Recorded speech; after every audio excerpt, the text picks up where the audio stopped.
Halo teman-teman, ATLM Indonesia, di mana saja berada, semoga teman-teman selalu sehat dan dilimpahkan banyak rezeki.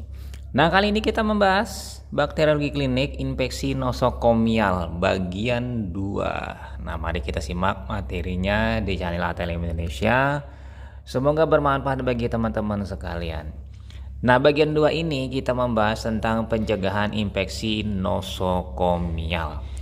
Nah, terdapat beberapa prosedur dan tindakan pencegahan infeksi nosokomial.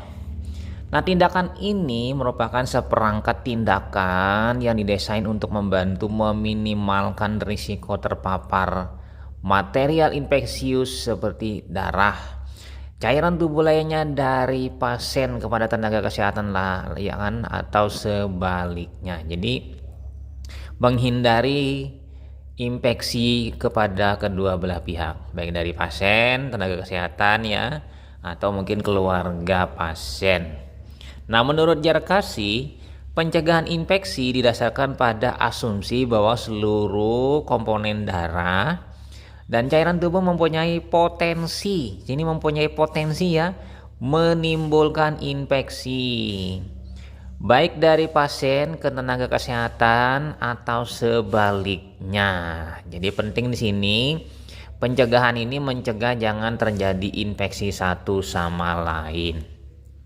Nah, ada cara untuk mencegahnya, yaitu ada 5 standar pencegahan.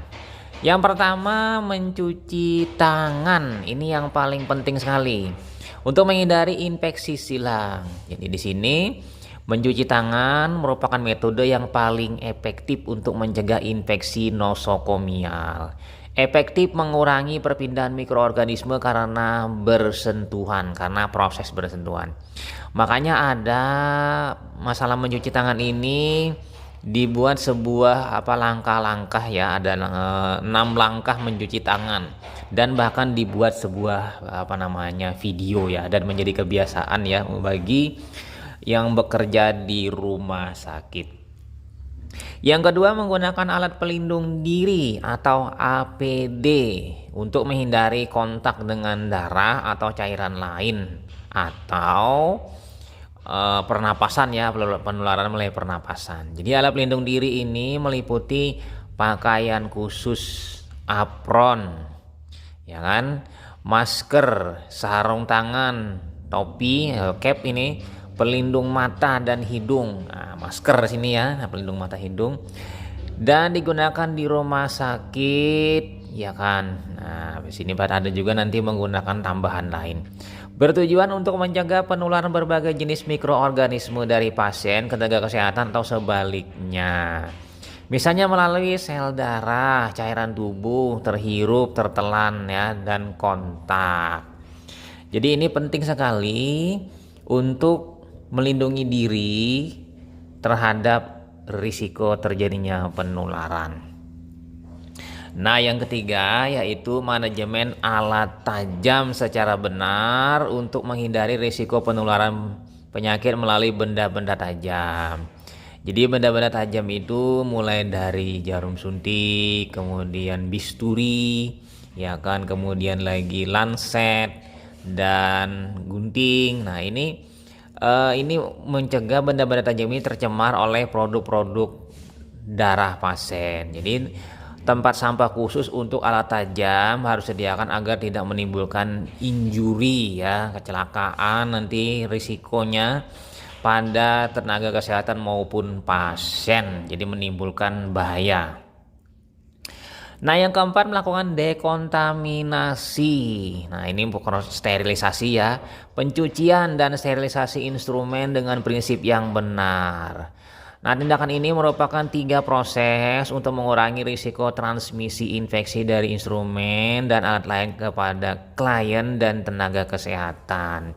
Jadi 3 ya, alatnya, pasiennya, dan petugas kesehatannya. Jadi ada 3 hal dekontaminasi ini atau sterilisasi ini pada alat. Nah, kemudian yang terakhir, yang kelima, menjaga sanitasi. Nah, ini lingkungannya ya yang secara benar. Jadi di sini Sebagaimana diketahui bahwa aktivitas pelayanan kesehatan akan menghasilkan sampah rumah tangga, sampah medis ya, sampah infeksius, sampah berbahaya yang memerlukan manajemen yang baik untuk menjaga keamanan tenaga rumah sakit, ya kan, petugasnya, ya kan, yang kedua pasiennya, yang ketiga pengunjungnya, kemudian yang terakhir adalah masyarakatnya, masyarakat di sekitar rumah sakit. Jadi ini penting sekali dalam hal menjaga standarnya untuk agar tidak terjadi infeksi nosokomial ya menyebar. Nah, ada beberapa penanggulangan secara umum yang perlu kita ketahui, yaitu cuci tangan. Teknik mencuci tangan yang baik merupakan satu-satunya cara yang paling penting untuk mengurangi penyebaran infeksi. Dengan cara menggosok tangan ya dengan sabun atau deterjen dan air kuat-kuat selama 15 detik dan dibilas baik-baik ya sebelum dan sesudah memeriksa pasien, sudah cukup. Namun di sini ya, bila selama merawat penderita, tangan terkena darah, sekresi luka, bahan bernanah, ya kan, bahan lain yang dicurigai, maka harus dicuci selama 2-3 menit dengan menggunakan bahan cuci antiseptik. Ini bila terkena ini ya perlu waktu 2-3 menit mencucinya agar lepas dan bersih tangan dari hal-hal ini. Nah, yang kedua yaitu asepsis. Nah, asepsis ini adalah pencegahan penularan dengan cara meniadakan mikroorganisme yang secara potensial berbahaya. Nah, tujuan asepsis di sini ya, teman-teman, mencegah atau membatasi infeksi di rumah sakit. Ya, di sini digunakan dua konsep asepsis. Konsep pertama, asepsis medis. Jadi asepsis medis ini meliputi segala praktek yang digunakan untuk menjaga agar para petugas medis, penderita dan lingkungan terhindar dari penyebab infeksi, serta cuci tangan. Sanitasi, kebersihan lingkungan rumah sakit itu hanyalah beberapa contoh ya asepsis medis. Nah, lalu yang selanjutnya asepsis bedah. Meliputi cara kerja yang mencegah masuknya mikroorganisme ke dalam luka dan jaringan pasien ya si penderita. Nah, di sini penting juga ya karena asepsis bedah ini semua alat kesehatan bisa juga terkena ya. Jadi harus berprinsip harus steril. Itu lagi lingkungan harus bersanitasi ya, bersih, dan juga flora mikroba di udara harus disaring lewat filter berefisiensi tinggi. Jadi memang ruangannya kalau bisa memang steril ya, sehingga dalam proses ini tidak menyebabkan mikroorganisme itu masuk ke dalam tubuh pasien saat dibedah. Nah, kita pindah lanjut lagi yang C, yaitu disinfeksi dan sterilisasi ya di rumah sakit. Nah, banyak rumah sakit mempunyai pusat penyediaan, yaitu tempat kebanyakan peralatan dan suplai dibersihkan serta disterilkan. Biasanya disebut dengan CSSD.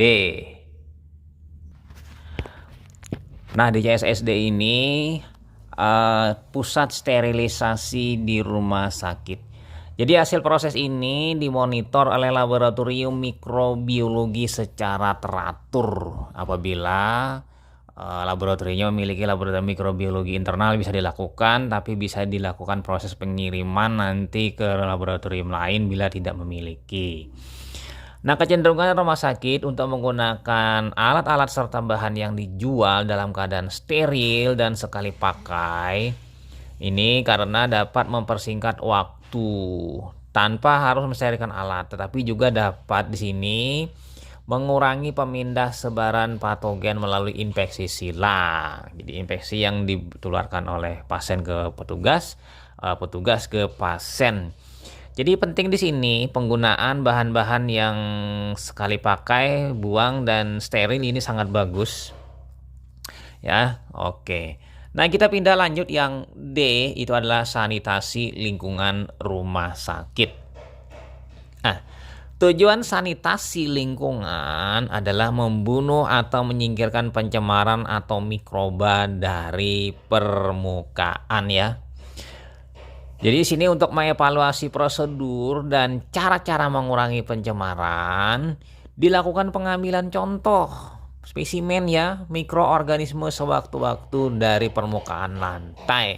Jadi dilakukan proses yang namanya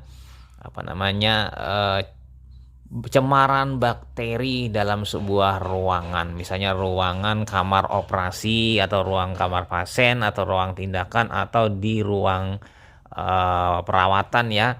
Ini untuk melihat angka cemaran bakteri ya di sanitasi untuk sanitasi lingkungan rumah sakit. Nah, kemudian tahap yang lain yaitu pengawasan infeksi. Jadi di sini infeksi diawasi. Ini adalah pengamatan dan pengawasan serta pencatatan secara sistematik terjadinya penyakit menular. Jadi penting di sini ya, pengamatan dulu, pengawasan lalu dicatat. Ya kan? Ini merupakan dasar bagi usaha pengendalian aktif. Nah, jadi penting sekali identifikasi dan evaluasi masalah-masalah infeksi nosokomial dan pengembangan serta penilaiannya sini adalah untuk pengendalian efektif. Jadi penting sekali ya, hanya dapat dicapai dengan adanya pengawasan teratur terhadap infeksi-infeksi semacam ini pada pasien. Jadi di sini penting sekali dan di sebuah rumah sakit dalam akreditasi nanti ada tim yang melakukan pengawasan infeksi ini ya. Nanti Risti ya. Oke, kita pindah ke yang F untuk penanggulangannya itu pengawasan penderita atau pasien. Nah, pengawasan infeksi penderita itu dimulai ketika masuk rumah sakit MRS. Jadi saat pasien masuk di IGD, kemudian di ruang perawatan ya. Di sini penting dilakukan pengawasan dengan menyertakan kartu data infeksi di dalam catatan medis penderita. Jadi ada kartunya ya untuk melihat pengawasan infeksi selama pasien dirawat. Nah, data yang dikumpulkan setiap hari mengenai biakan dari laboratorium mikrobiologi serta dari hasil inspeksi laboratoris dan klinis dicatat pada setiap kartu data infeksi setiap penderita. Jadi di sini sangat penting sekali ya, datanya tadi dikumpulkan untuk mengetahui pola infeksi. Jadi untuk proses tindak lanjut nanti sebagai data kartu infeksi si pasien. Kemudian yang G, pengawasan pekerja rumah sakit. Apa maksudnya ini ya? Kira-kira di sini yaitu pemeriksaan fisik harus merupakan persyaratan bagi semua petugas rumah sakit dan catatan imunisasi harus diperiksa. Jadi maksudnya di sini keamanan petugas dalam bekerja itu dijamin dengan telah memenuhi syarat ya untuk bekerja, yaitu kesehatan fisik, kemudian memang telah mendapatkan beberapa atau banyak imunisasi, misalnya hepatitis B misalnya, kemudian tambah lagi misalnya vaksin ya saat ini COVID-19. Nah, bila tidak tercatat, maka imunisasi terhadap penyakit polio, tetanus, difteri, dan campak harus diisyaratkan. Nah, ini juga ya. Lalu petugas yang menunjukkan hasil positif pada uji tuberkulin, nah tuberkulin ini tuberkulosis ya, harus diperiksa dengan sinar X. Ya, ibarat ini foto torak ya di bagian dada untuk menentukan kemungkinan adanya tuberkulosis aktif. Jadi dilakukan screening dengan tuberkulin dulu, maka nanti mungkin bisa langsung dilanjutkan dengan melakukan foto torak. Jadi segera diberikan pengobatan nanti pada petugas yang menderita TB paru misalnya. Ini adalah untuk upaya pengawasan pekerja agar tetap dalam kondisi sehat. Nah, yang terakhir di sini adalah pengawasan lingkungan rumah sakit.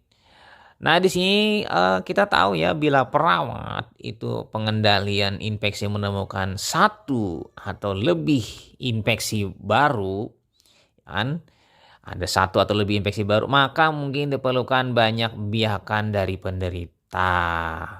Petugas dari lingkungan untuk menemukan sumber patogen dan lalu meniadakannya. Jadi di sini penting sekali kalau ada infeksi ganda ya pada pasien. Pasiennya ini mungkin terkena infeksi tifoid atau pasiennya kena infeksi saluran kemih. Ya kan bisa saja dilakukan proses yang namanya biakan atau mungkin ditambah dengan infeksi yang lain, demam berdarah dengue misalnya. Ya kan ini penting sekali, diperlukan pengawasan di lingkungan rumah sakit. Oke ya, kira-kira itu saja teman-teman mengenai infeksi nosokomial bagian kedua. Semoga memberikan manfaat bagi teman-teman sekalian. Nanti kita bahas lagi lanjut infeksi nosokomial bagian ketiga. Saya Ahmad Le pamit. Sampai jumpa. Bye.